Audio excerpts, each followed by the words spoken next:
This is our next video for SLO9, hypothesis testing. We're looking at section 9.3 today. Hypothesis testing a population mean when the population standard deviation is unknown. Remember, last time we tested, given a random sample of size n, a sample mean x bar, and a population standard deviation sigma. Right, now remember, it's somewhat unrealistic that we would know sigma but be trying to estimate mu. Right, what's much more likely and common is we have a random sample of size n, a sample mean x bar, and a sample standard deviation s. Okay? So we do that. It's just like with confidence intervals, right? It's the same thing, except we technically need to use a different distribution, right? We don't use the normal distribution. We don't use z-scores. We use the student's t-distribution. Yeah, I guess we could say the student's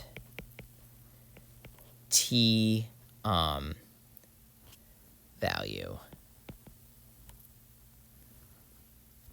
Right, as our critical value to find our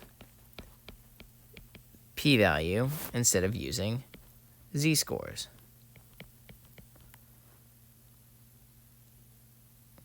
Actually, I guess I should be saying this is really the student's t distribution to as our critical values to find our t-values. That's what we're really doing here, all right? And that will in turn lead to our p-values, just to be clear. Okay, anyway, to perform a hypothesis test when sigma is unknown, this is going to be very similar to what we did before. Very, very similar. As before, we're going to state the null and alternate hypotheses. We find the standard error, although that's going to be s over root n, not sigma over root n. And then we're going to find the critical value, t, and that's going to equal x bar minus mu divided by s over root n, right? Maybe I should just be clear, right? This is the standard error, right? Next up, we're going to find the p-value corresponding to our t-score with, of course, n minus 1 degrees of freedom. Then we're going to determine our level of significance. Significance, and we call that alpha. And we compare p and alpha. And remember, if p is less than alpha, then reject the null hypothesis. If p is greater than or equal to alpha, then fail to reject the null hypothesis. Okay? And then, if necessary, state the conclusion using words. Right? Now, as is the case, right, we must, in order to use this, in order to be able to use this technique at all, we must have that the sample that we took was random, and we must require that the sample is either large, right, which means n's greater than 30, or from a population that is roughly normally, or I should say, yeah, roughly normally distributed. Right, remember, nothing's perfectly normal, but approximately normal is good enough, right? All right, so let's see. Here we're studying doctor pay, right, doctor salary, right? Looks like the mean annual earnings was 178 and change, but then we took a sample of 55 and got a higher sample mean earning, right, with a standard deviation, right? We got the sample standard deviation as well. Does this suggest that LA doctors make more money than doctors typically? So first, let's just do this all the way out, right? Let's state the null and alternate hypotheses, right? So we're going to say null hypothesis is that mu equals $178,258. The alternate hypothesis, which we need to infer from context here, is that the mean is actually greater than that.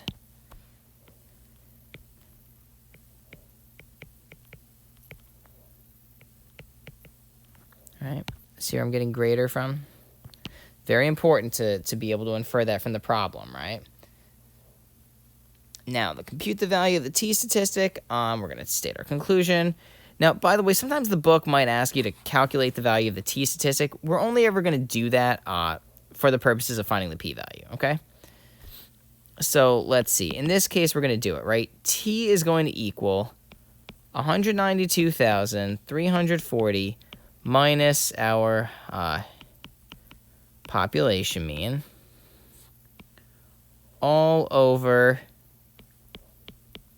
42,387 over the square root of 55, right? And whatever that equals, right?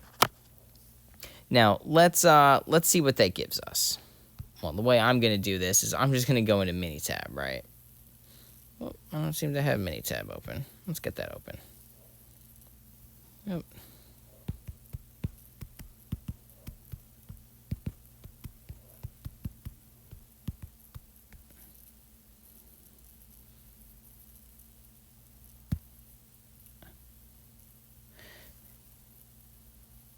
So we're going to do the same thing that we did before, right? Except one difference. Basic stats, one sample, T. Right? So summarize data. Our sample size was 55. Sample mean was that 178, 258. No, sorry. Sample size was 192 and change. What was it? 340. Standard deviation was 42 something. 387. And we are going to perform a hypothesis test. Here the hypothesized mean was this. And they say use alpha equals 0.05, which means we're keeping our confidence level at 95. And remember, we want our mean to be greater than the hypothesized mean, right? That was the alternate hypothesis. Anyway, when we do this out, note that our t-value comes to 2.46, okay? So this winds up being 2.46. So p equals, what did the p-value equal? 0.008. What? There you go. Right? And so since p equals 0.008, and that's less than alpha, which equals 0.05, we reject the null hypothesis. Right? And so really, when they say state our conclusion, we should say, so LA doctors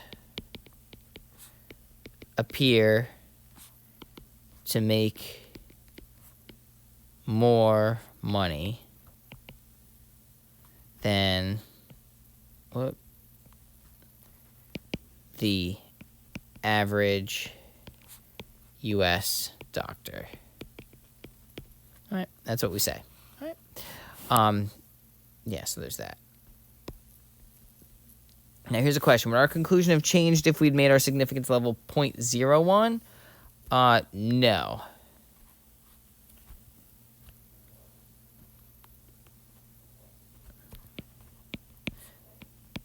Right? Since p equals 0.008, which is less than alpha, which equals 0.01.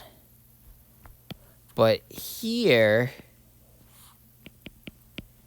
yes, since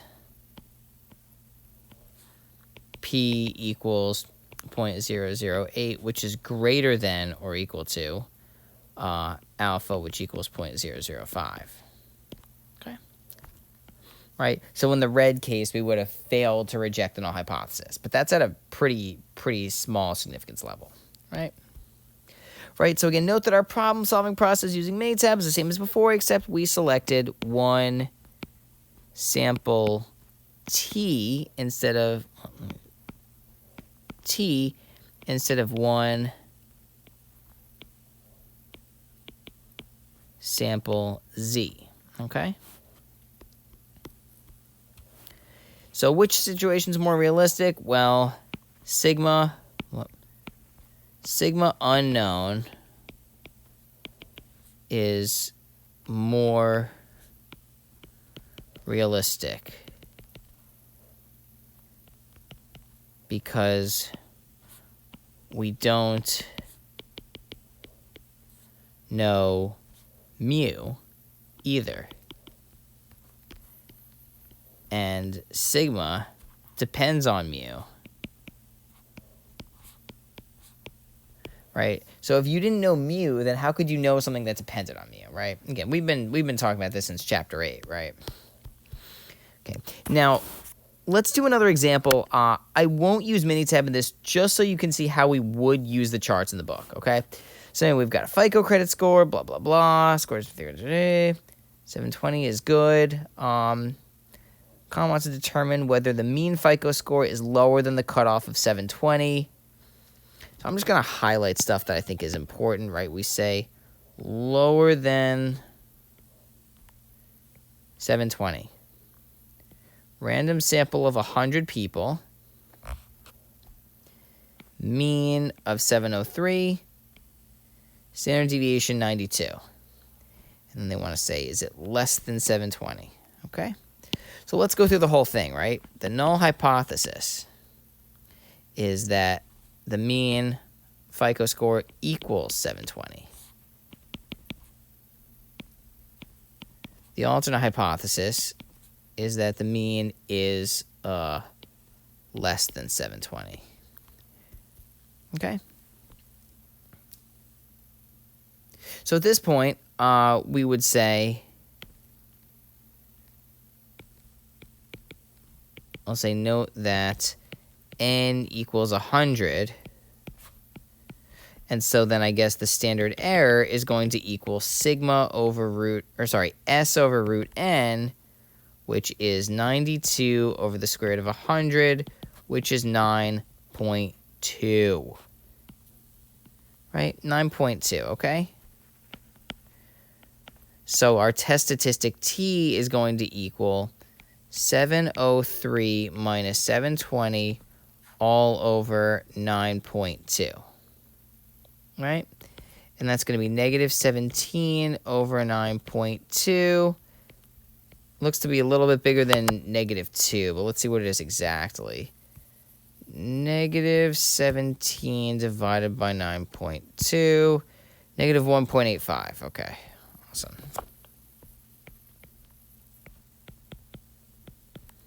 All right. Negative 1.85. So at this point, what we would do, we would go to the book. Go to the chart. We're going to go all the way to tables A2 and A3, and we're going to be using A3 because this is a T distribution, right? Right? Students' T distribution, okay? So at this point, we're looking for the degrees of freedom, okay? And the degrees of freedom, we had a sample of 100, right? So for the degrees of freedom, well, see how it says 100 and like it says 80 then 100? We don't have 100 degrees of freedom, right? We have only 99. So unfortunately, we're going to have to select 80, okay? You always use the lowest, right? So we're going to choose 80 degrees of freedom. Let's see, what was our significance level here? 0.05. We're here. Right, here we are. Okay. And I guess we could also just say that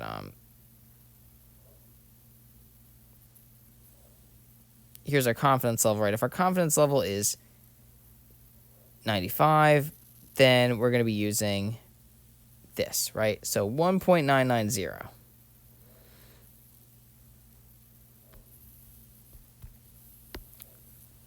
So I guess we'll say for degrees of freedom equals n minus 1 equals 99, round to 80, and use 1.990. Oh, actually, wait, hold on one sec. Yeah, so we're using 1.990.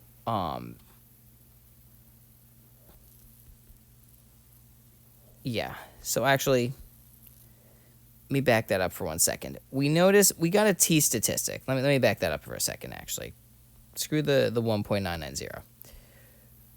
Well, hold on a second. We have a t-value of negative 1.85, right?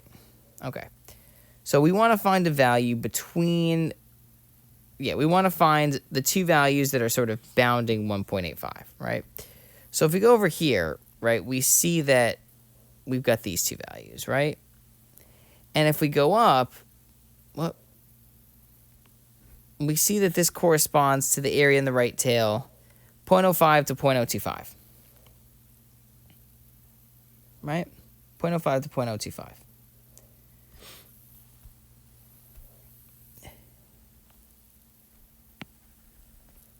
So I'll say we use the values. Let me go back there 1 sec. 1.664 and 1.990.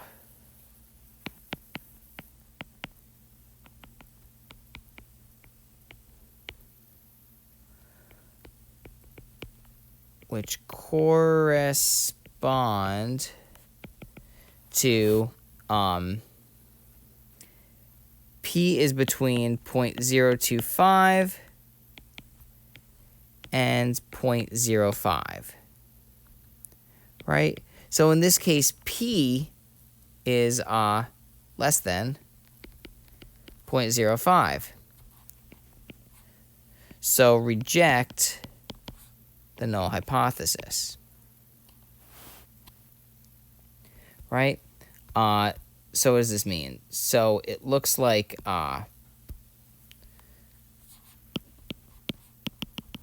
it seems the average FICO score is less than 720. Right? Now, let's just see how we would do this in Minitab. It would probably be a little bit quicker, right? We just go stat, basic stats, and sample T. Sample size is 100. Sample mean was 703. 703. Standard deviation was 92. Perform the hypothesis test. Hypothesized mean is 720. We want to say less than... And let's see if we get the same thing. Right, we got the same t-value, right? And sure enough, the p-value is 0.034, right?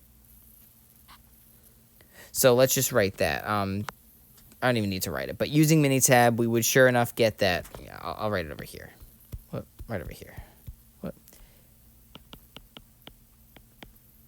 0.034 in Minitab.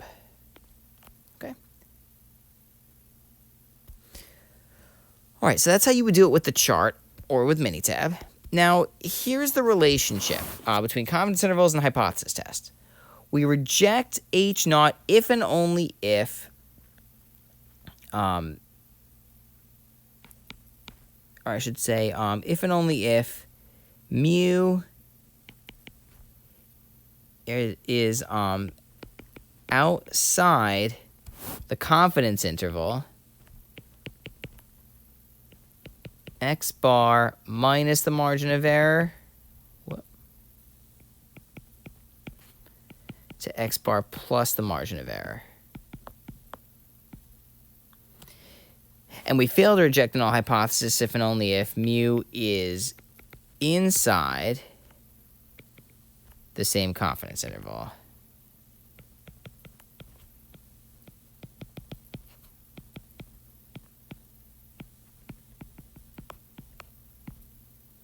Right?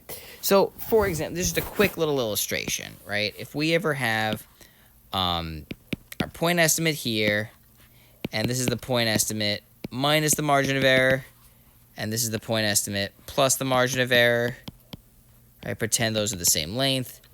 And, for example,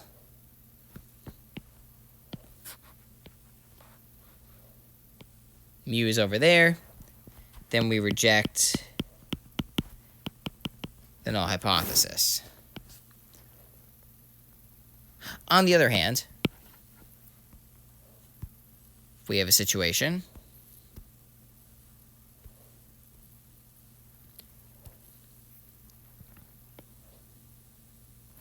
where we have this, and maybe I'll just try to get rid of that. Well, whatever. Close enough. All right. Anyway, and we have a situation where mu maybe is somewhere in here. Then in this case, we fail to reject the null hypothesis. Okay? Anyway, one more example. College tuition, let's see. 14 private colleges in California was 37.9, standard deviation 7,200. Reasonable to assume the population is approximately normal. Worth noting that we do need to assume this because the sample size is only 14, small, right, less than 30. Can we conclude the mean differs from 35,000? I'm just going to write the word differ. I'm going to underline the word differs, right? So what's A saying? The null hypothesis is always going to be mu equals a value, right? In this case, 35,000. Alternate hypothesis, mu does not equal 35,000. Right? That's it. Now, if you wanted to really write it out in a sentence, you could write out the sentences, but I'm just going to write that. All right, now here, compute the value of the t statistic. Well, we can leave that to Minitab, right?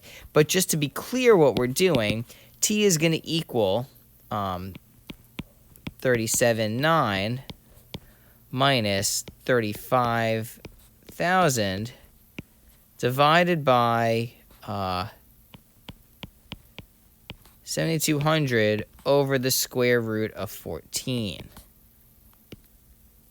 equals whatever, okay?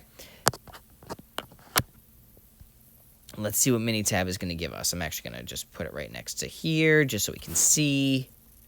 Stat, basic stats, example T. That, sample mean, 37.9. Standard deviation was 7,200. Hypothesized mean was 35. And now just be careful, right? We're using a 0.01 level of significance. That means a 99% confidence level. And make sure to set this at mean is not equal to the hypothesized mean. All right. So you see our t-value equals 1.51, as they ask for. All right. And then the p-value, since the p-value equals 0.156, which is clearly greater than alpha, which is 0.01,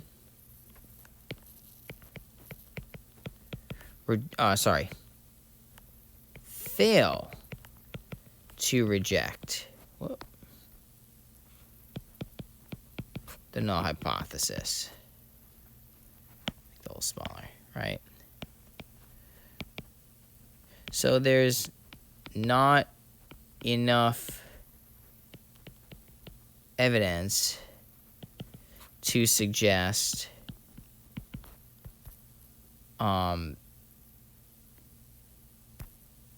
that CA tuition and fees differ from 35,000. And that's all.